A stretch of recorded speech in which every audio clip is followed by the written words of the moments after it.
यहाँ तक हम लोगों ने कर लिया था ना, बोन फ्रैक्चर ऑफ बोन, उसकी हीलिंग तक हमने osteoblast and stage of granulation या प्रोकैलस एंड कैलस फॉर्मेशन, ठीक है, यहाँ तक कर लिया था। स्टेज ऑफ रीमॉडलिंग भी बता दिया था मैंने कि आउटलाइन उसका सही हो जाता है। और जो है 5th स्टेज में stage of modelling of endosteal and periosteal fracture site is in. ये स्टेज 5 में यही होता है कि कुछ समय के बाद 3-4 साल भी लग जाते हैं, वो फ्रैक्चर किया हुआ जहाँ पे जो साइट ऑफ फ्रैक्चर है वो पता नहीं चलता है, बोन बिल्कुल यूनाइट हो जाती है, रीमॉडलिंग हो जाती है। अब हम आते हैं कार्टिलेज इंजरी के ऊपर। कार्टिलेज, सबसे पहले आप ये समझिए कि कार्टिलेज क्या है।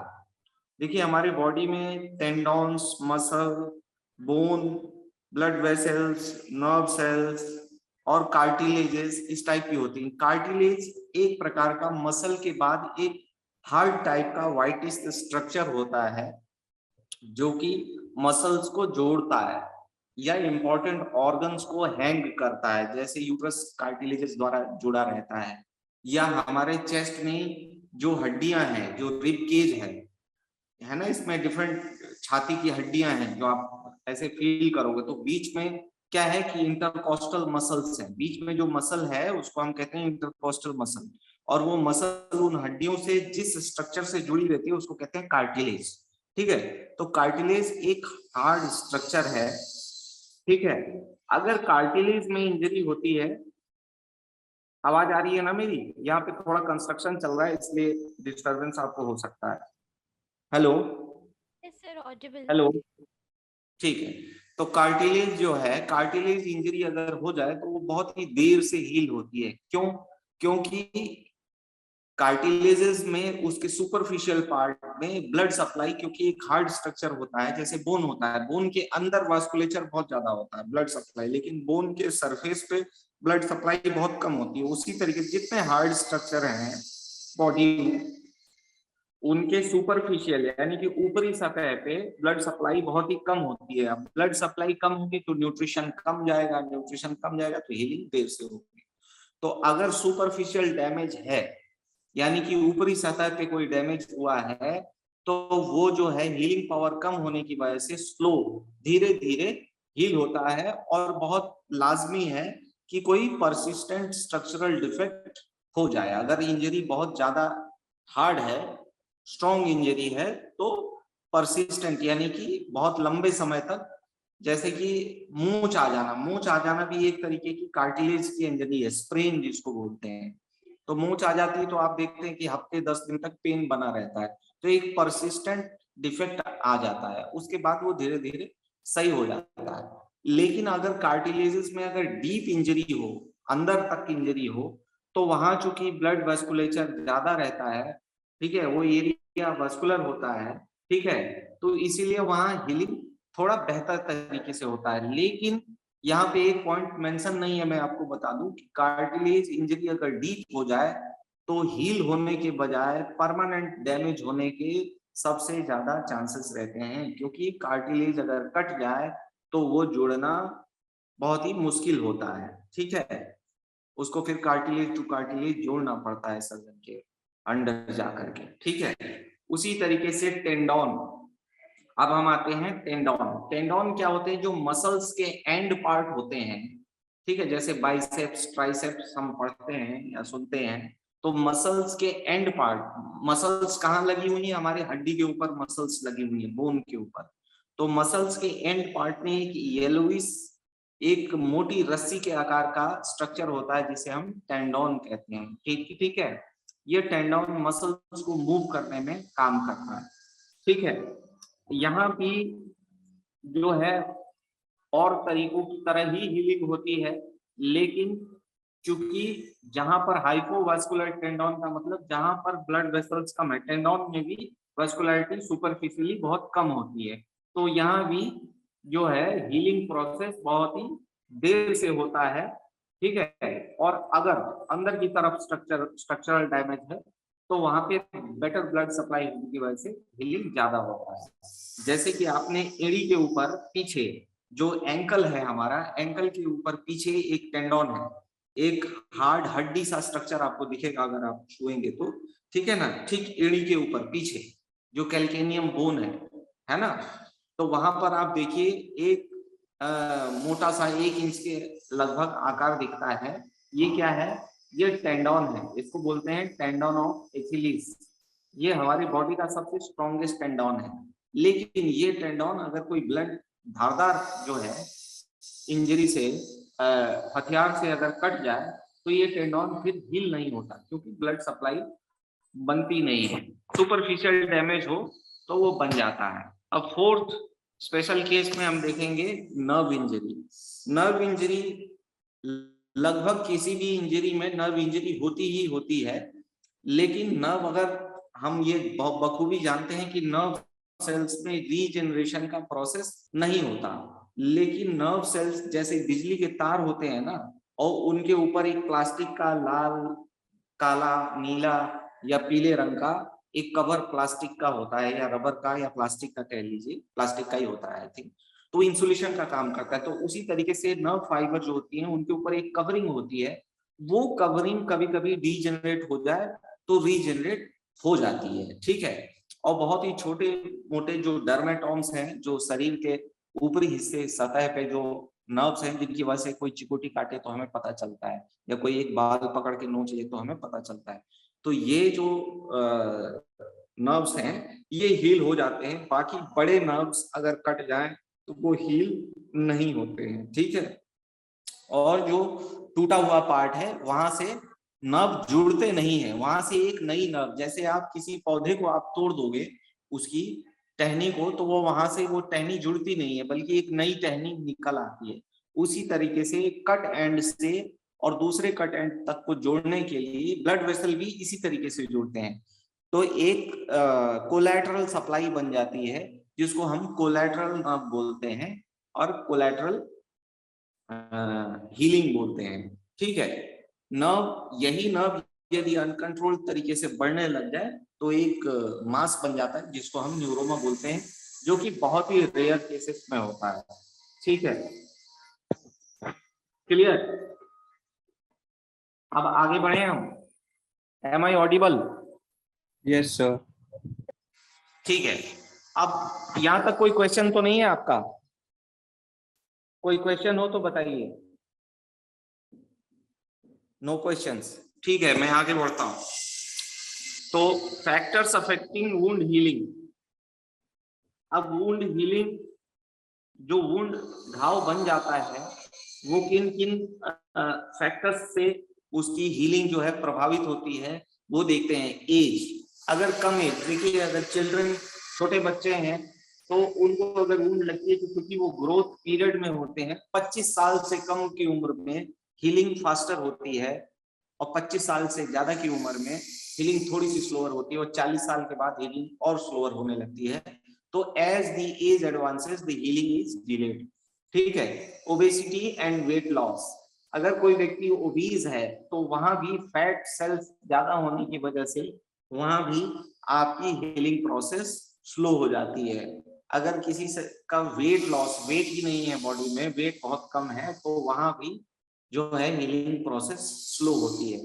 स्मोकिंग, ड्रिंकिंग, अल्कोहलिज्म, जितनी ये सब चीजें हैं, जितनी भी नशे, एडिक्शन, इसको स्मोकिंग को काट के आप एडिक्शन कर लीजिए, कोई भी ड्रग एडिक्शन हो तो वहां भी हीलिंग प्रोसेस स्लो होती है।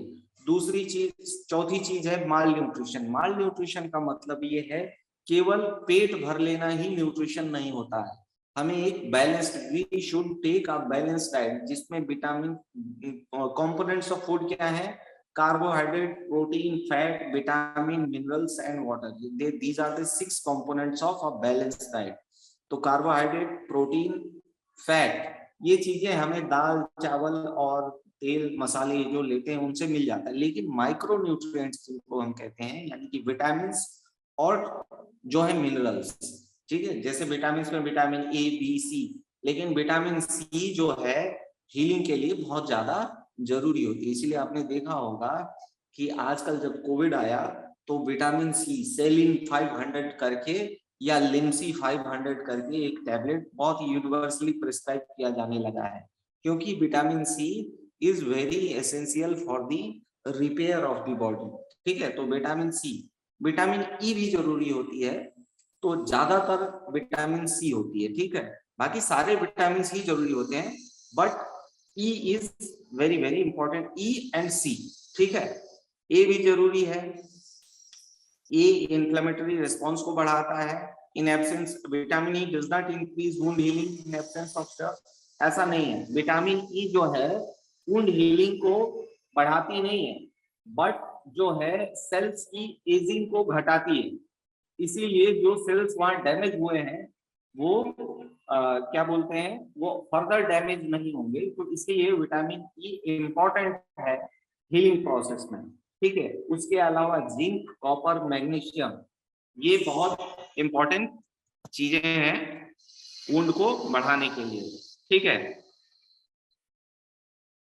उसके बाद स्टेरॉइड, स्टेरॉइड क्या करता है, वुंड के हीलिंग प्रोसेस को स्लो कर देता है। इसीलिए कोई भी मरीज अगर स्टेरॉइड्स पे हो तो उसकी वुंड की हीलिंग देर से होगी, क्योंकि जो मैंने आपको बताया था कि जब घाव बन जाता है तो उसमें एक जाल बनता है जिसको हम रेटिकुलम या कोलाजेन बोलते हैं। कोलाजिनस मटेरियल जो बनता है, यानी कि जाल बनती है, जो जाली बनती है, जैसे रफू की जाली मैंने बताई थी आपको, कपड़े रफू करते हैं ना तो रस्सियों की जाली सी बना देते हैं, तो वो कोलाजन सिंथेसिस नहीं होती है स्टेरॉइड की, अगर स्टेरॉइड थेरेपी पे कोई है तो।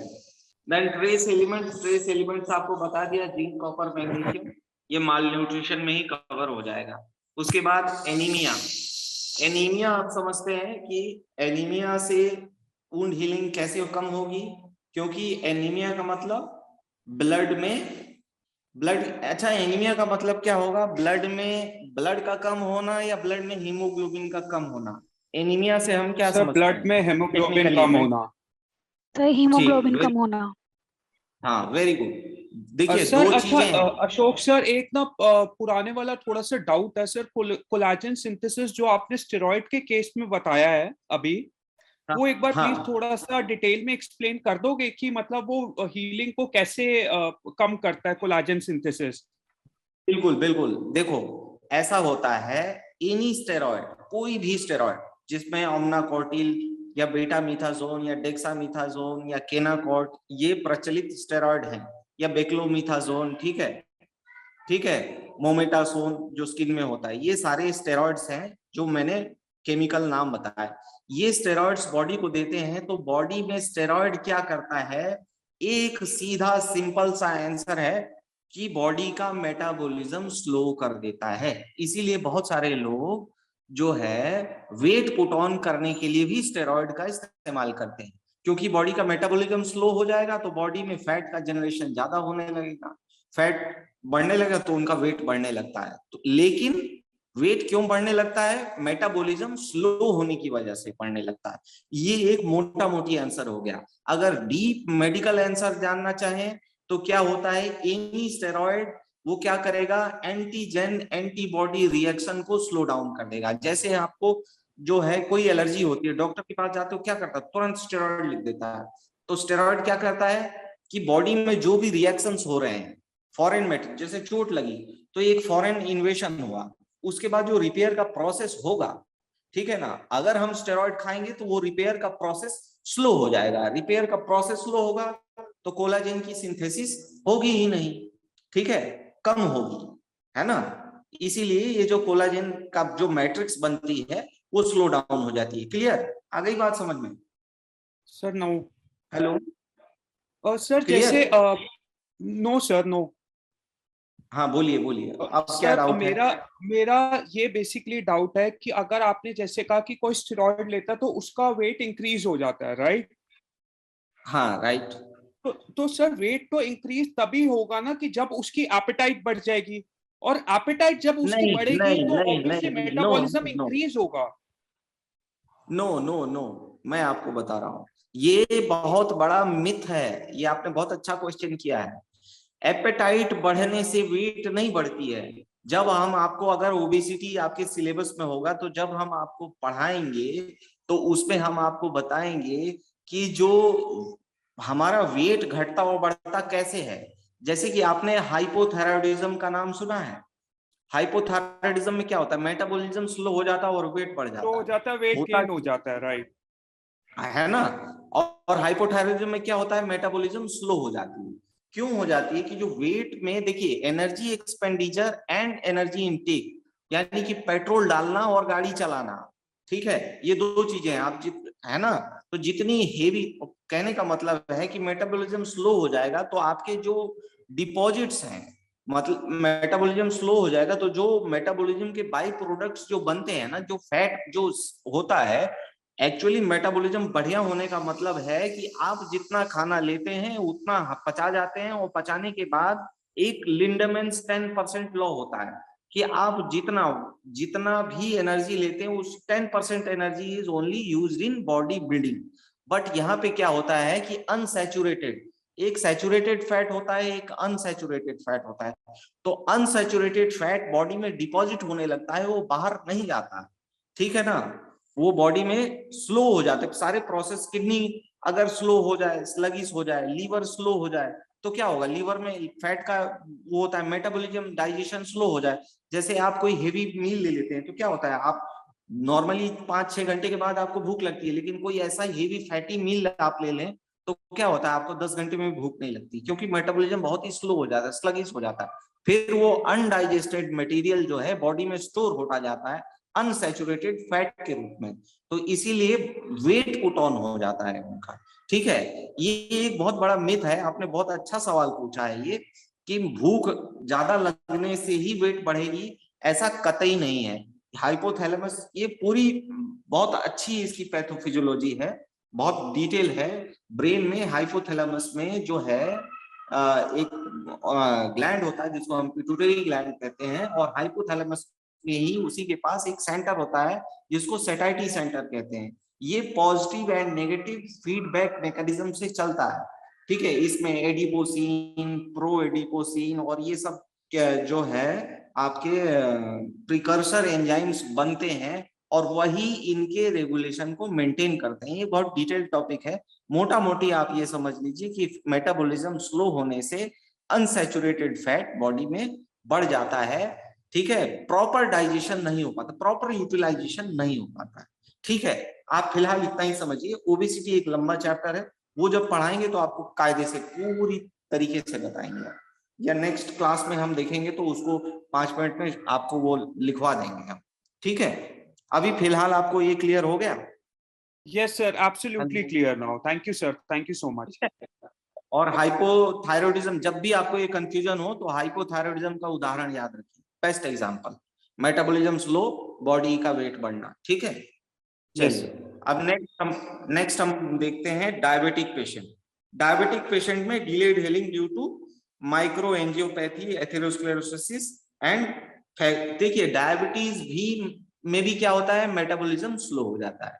डायबिटीज में भी मेटाबॉलिज्म, आपने देखा होगा डायबिटीज में एक लेटर स्टेज में क्या होता है कि डायबिटीज में जब नेफ्रोपैथी और ये सब चीजें हो जाती हैं तो वेट घटने लगता है, लेकिन शुरुआती दौर में ओबेस पेशेंट को डायबिटीज होने की ज्यादा संभावना होती है, क्योंकि मेटाबॉलिज्म स्लो होता है। स्लो होने की वजह से एंजियोपैथी, यानी कि जो वेसल्स हैं वो धीरे धीरे डेड होने लगती है। एथेरोस्क्लेरोसिस मतलब फैट की लेयर उनमें ब्लड वेसल्स में जमा होने लगती है, ठीक है। इसकी वजह से लेस फैगो, जब पूरा मेटाबॉलिज्म स्लो हो जाएगा तो फैगोसाइटोसिस जो बताया था कि जो blood cells, white blood sales आकर के और जो है इन्वेडिंग सेल्स को हजम कर लेते हैं, एपोप्टोसिस में जो हमने प्रोसेस बताया था, तो वो फैगोसाइटोटिक एक्शन जो है वो भी कम हो जाता है, दैट्स व्हाई। और दूसरा नर्वस डैमेज भी होता है, क्योंकि डायबिटीज एक बीमारी नहीं, एक सिंड्रोम ऑफ डिजीजेस है, ठीक है, सिंड्रोम ऑफ सिम्टम्स।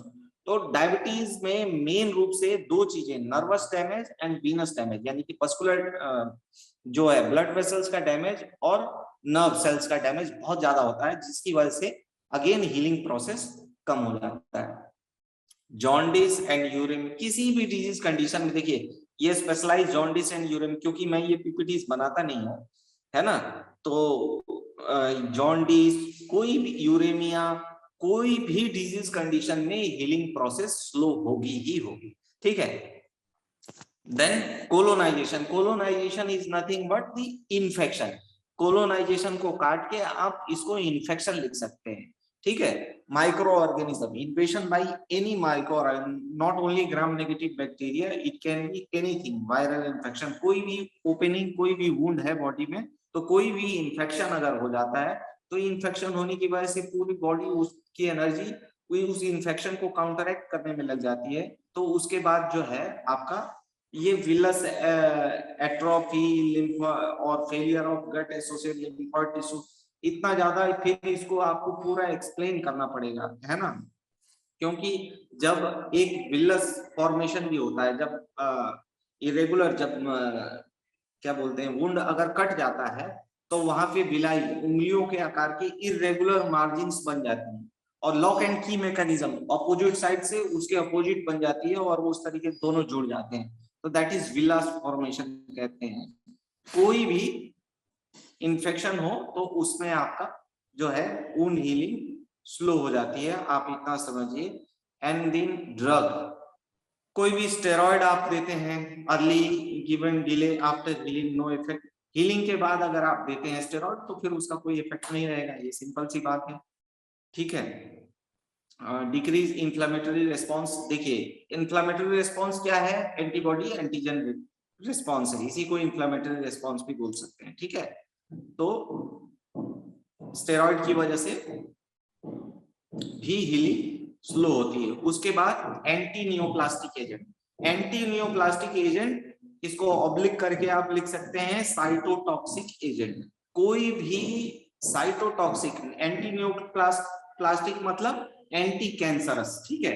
कोई भी कैंसर का इलाज चल रहा हो या सिर्फ कैंसर में ही नहीं, ऑटो इम्यून डिजीज जैसे आरए हुआ, रोमेटॉइड हार्ट फीवर हुआ, रोमेटॉइड आर्थराइटिस हुई, SLE हुआ, सिस्टेमिक ल्यूपस एरिथेमेटोसस जिसको बोलते हैं, ठीक है। किसी भी ऑटोइम्यून डिजीज में साइटोटॉक्सिक ड्रग्स का यूज किया जाता है, जैसे टैमोक्सिफेन, मेमोक्सिफेन, मिथोट्रेक्सेट, इस टाइप की दवाएं, देखो टैमोक्सिफेन यहाँ लिखा भी है, ठीक है, टैमोक्सिफेन, मेमोक्सिफेन, मिथोट्रेक्सेट, ठीक है, इस टाइप की दवाइयां, साइक्लोफॉस्फामाइड, हाँ मिथोट्रेक्सेट भी लिखा ही है यहाँ, साइक्लो, ठीक है। इस प्रकार की दवाइयां जो यूज की जाती हैं, इनसे क्या होता है, WBCs डिक्रीज होने लगते हैं और WBCs का ही पूरा खेल है, ठीक है। और ये सेल्स को ये साइटोटॉक्सिक दवाइयां इसीलिए दी ही जाती हैं कि उस कैंसर सेल को मारना है, पर्टिकुलर सेल को मारना है। तो हम जब सेल को मारने वाली दवा खुद ही दे रहे हैं तो वुंड की हीलिंग वैसे भी नहीं होगी। उसके बाद decrease synthesis by 45% even at NSAID, NSAID का मतलब होता है non steroidal anti inflammatory drugs, यानी कि जो हम यूज करते हैं निमेसुलाइड, ठीक है, या एसिक्लोफेनाक या डाइक्लोफेनाक, ये जो दवाइयां हम यूज करते हैं इनको हम कहते हैं non steroidal anti inflammatory drugs, यानी कि सिंपल कहेंगे तो एनाल्जेसिक या पेन किलर कह सकते हैं। कोई भी पेन किलर आप लेते हैं, एक ट्रेंड में बन गया है, जबकि हमको वहां पे सेरास्टियोपेप्टाइडेज, कोई चोट लगती है, वुंड होता है तो दर्द होता है, तो वहां पे हमको NSAID नहीं देनी चाहिए, क्योंकि डॉक्टर पहले, आज से 10 साल पहले डॉक्टर NSAID ही लिखते रहे पेन को कम करने के लिए, लेकिन अब ऐसा नहीं किया जाता। अब हम जो पेन किलर देते हैं वो COX-2 इनहिबिटर्स होते हैं, जैसे वाल्डेकॉक्सिब, एटोरिकॉक्सिब, रोफेकॉक्सिब, ये दवाइयां दी जाती हैं। निमेसुलाइड और जो है आपका एसिक्लोफेनाक, डाइक्लोफेनाक, इन दवाओं के बजाय हम COX-2 इनहिबिटर्स का प्रयोग करते हैं, क्योंकि एंटी इंफ्लेमेटरी है, इन्फ्लेमेशन को कम करेगा, इन्फ्लेमेशन कम होगा तो अगेन कोलाजन सिंथेसिस नहीं होगी, ठीक है।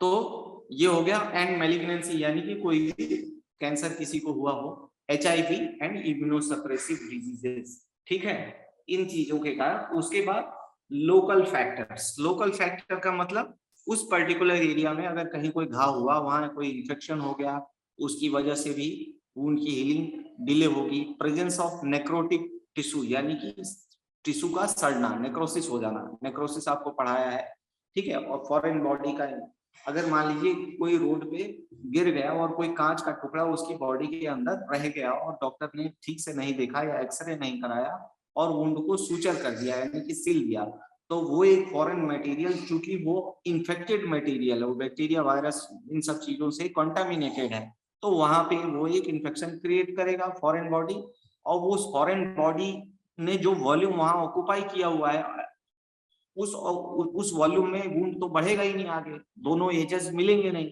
या वो गैप रह जाएगा, तो वो भी एक कारण रह जाता है। Poor blood supply and perfusion, ठीक है, पुअर ब्लड सप्लाई को ही हाइपो परफ्यूजन कहते हैं, ठीक है। यहाँ पे परफ्यूजन को काट दीजिए, poor blood supply oblique hypo perfusion कर लीजिए, या पुअर परफ्यूजन लिख सकते हैं, ठीक है। वीनस यानी कि लिम्फ स्टेसिस। अब यहाँ पे लिम्फ स्टेसिस से एक आप समझिए कि हमारे बॉडी में आपने सुना होगा लिम्फ ग्लैंड्स होते हैं, ज्यादातर हमारे ग्रोइंस में, गले के पास, और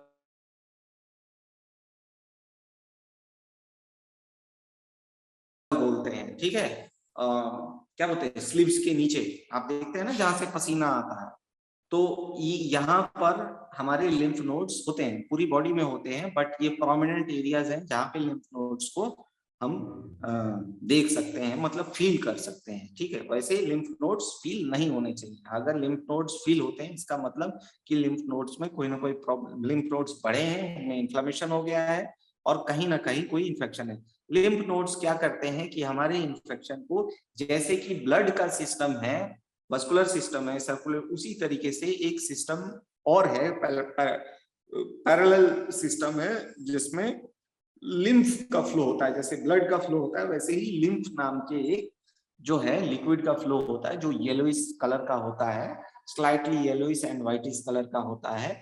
ये लिम्फ क्या करता है कि हमारे सेल्स को, हमारी बॉडी को किसी भी इंफेक्शन से जो है बचाने का काम करता है, ठीक है। तो अगर वो लिम्फ ग्लैंड्स का फेलियर हो, स्टेसिस हो जाए वहां पे, लिम्फ की स्टेसिस यानी कि लिम्फ रुक जाए वहां पे, तो भी जो है वुंड हीलिंग स्लो हो जाएगी। वीनस टेंशन यानी कि वीनस ब्लड, जो वेन है, वेन में अगर ब्लड जम जाए, ठीक है, वेन एक आर्टरी होती है, एक वेन होती है। आर्टरी क्या करती है, बॉडी में डीपली सिचुएटेड होती है, और जो हमारे ऊपरी सतह पे दिखती है वो एक्चुअली वेन्स होती हैं, जिनको आम भाषा में लोग खून की नसें बोल देते हैं। तो ये वेन्स क्या करती हैं, इम्प्योर ब्लड को बॉडी से कलेक्ट करके और ये लंग्स में ले जाती हैं प्यूरिफाई करने के लिए। और आर्टरीज क्या करती हैं, हार्ट से, लंग से जब प्यूरिफाई होके ब्लड जब हार्ट में आता है, तो वहां से कैरोटिड आर्टरी द्वारा, एओर्टा द्वारा, जो मुख्य हार्ट से जो सबसे बड़ी आर्टरी निकलती है उसको एओर्टा बोलते हैं, एओर्टा से उसके बाद डिफरेंट डिफरेंट ब्रांचिंग हो जाती है उसकी, तो वो प्योर ब्लड लेके बॉडी के हर सेल तक पहुंचाती है, वो है आर्टरी। और जो इम्प्योर ब्लड को लंग्स में ले जाती है वापस प्यूरिफाई करने के लिए, उसे बोलते हैं वेन्स। तो वेन्स में भी अगर ब्लड कलेक्ट हो जाए, स्टेसिस हो जाए, जाम हो जाए, नाली जाम हो जाए, तो आप समझ लीजिए कि वहां भी वुंड हीलिंग डिले हो जाएगी। देन टिश्यू का टेंशन, टिश्यू टेंशन, किसी भी टिश्यू में टेंशन होना, टेंसाइल यानी कि टिश्यू में कट लग जाना या टिश्यू का स्ट्रेच हो जाना, उसको टिश्यू टेंशन बोलेंगे। इसमें कुछ एक्सप्लेन करने जैसा है। हेमाटोमा, हेमाटोमा यानी कि कहीं पे चोट लगी जैसे, और वहां पे नीला पड़ जाना, मैंने बताया था ना, वहां पे ब्लड कैपिलरीज या ब्लड वेसल्स का रप्चर होकर के वहां ब्लड का जमा होकर के एक थक्का बन जाना, एक ट्यूमर टाइप का बन जाना, किसका, ब्लड का ट्यूमर। ओमा मीन्स कहीं भी ओमा लगा हो तो आप उसको समझ लीजिए that means cancer, tumour. Any ओमा, सार्कोमा, लिम्फोमा, हेमाटोमा, ब्लास्टोमा, ग्लियोब्लास्टोमा, कोई भी ओमा, न्यूरोफाइब्रोमा, OMA कहीं भी लगा हो, that means it is a tumour. तो हेमाटोमा मीन्स ब्लड का ट्यूमर, कहीं भी ब्लड कलेक्ट होकर एक ट्यूमर का आकार बना ले, तो वहां भी डेड स्पेस हो जाएगा, स्पेस नहीं मिलेगा सेल्स को रिपेयर करने के लिए। तो उस, जब तक हम उस हेमाटोमा को एक्सट्रैक्ट नहीं करेंगे, बाहर नहीं निकालेंगे, तब तक जो है हीलिंग नहीं होगी। देन लार्ज इफेक्ट और पुअर ऑपोजिशन, ये लार्ज डिफेक्ट को छोड़ दीजिए, ये कुछ भी नहीं होता। पुअर ऑपोजिशन को समझिए। पुअर ऑपोजिशन का मतलब क्या है, विपक्ष का कमजोर होना। पॉलिटिक्स में ऐसा नहीं है। क्या होता है कि वुंड को जब कट लगता है, कहीं एक वुंड बनी है तो उसके दो एजेस होंगे ना, दो एजेस बनेंगे, दो किनारे बनेंगे। उन किनारों को जो है आपस में वो प्योर अगर ठीक तरीके से मिलाए ना गए हो तो वहां भी वुंड हीलिंग देरी से होगी। That is called poor opposition in the context of wound healing. राजनीति वाला पुअर ऑपोजिशन नहीं, ठीक है। उसके बाद रिकरेंट ट्रॉमा, अगर कहीं पे चोट लगी है, वुंड है, और उसके बाद लगातार वहां पे ट्रॉमा होता रहे, चोट लगता रहे, तो जाहिर सी बात है कि वहां भी जो है वुंड हीलिंग डिले होगी। देन एक्सरे इरेडिएटेड एरिया, जहां पे एक्सरे और अल्ट्रासाउंड इन चीजों का प्रयोग किया जाएगा। अगर वो एरिया है तो अगर कहीं वुंड है और वहां पे बार बार हम एक्सरे और अल्ट्रासोनिक वेव्स का प्रयोग कर रहे हैं, ठीक है, किसी भी कारण से, तो हेलो हेलो, आप लोगों को आवाज आ रही है? Yes sir. Hello. Yes sir. हाँ, तो वहां भी आपको एक्सरे, क्योंकि एक्सरे और रेडिएशन का प्रयोग हम किस लिए करते हैं? सेल्स को डैमेज करने के लिए, कैंसर के इलाज में करते हैं या डायग्नोसिस के लिए यूज करते हैं। तो वहां भी साइटोटॉक्सिक होने के कारण वो सेल्स को डैमेज करेगा और वहां भी वुंड हीलिंग डिले होगी। उसके बाद साइट ऑफ वुंड, ठीक है, कुछ पर्टिकुलर एरिया है जैसे कि जॉइंट एरिया है या बैक एरिया है जहां पे पुअर हीलिंग होती है। जैसे जॉइंट है तो जॉइंट पे पुअर हीलिंग इसलिए होती है कि जॉइंट का मूवमेंट अक्सर होते रहना, वो रेस्ट में रहेगा नहीं। अगर कोई भी एक ग्रेनुलेशन बना है या स्कैब बना है, ब्लड वहां पे जम करके वो स्कैब उसको कवर करने के लिए, जैसे कहीं छिल जाता है तो एक पपड़ी जम जाती है जिसको हम स्कैब कहते हैं, और उसके बाद जॉइंट को हम बार बार मूव करते हैं तो वो स्कैब टूट जाएगा, और वो टूट जाएगा तो फिर हीलिंग में डिले होती है, ठीक है। तो कुछ बॉडी के ऐसे पार्ट होते हैं जहां पर डिलेड वुंड हीलिंग होती है। फिर टाइप ऑफ वुंड, ये भी देखा जाता है कि टाइप वुंड कैसा है। वुंड अगर बहुत लेसरेटेड है, बहुत डीप है, तो वो हील होने में देर लगाता है, ठीक है।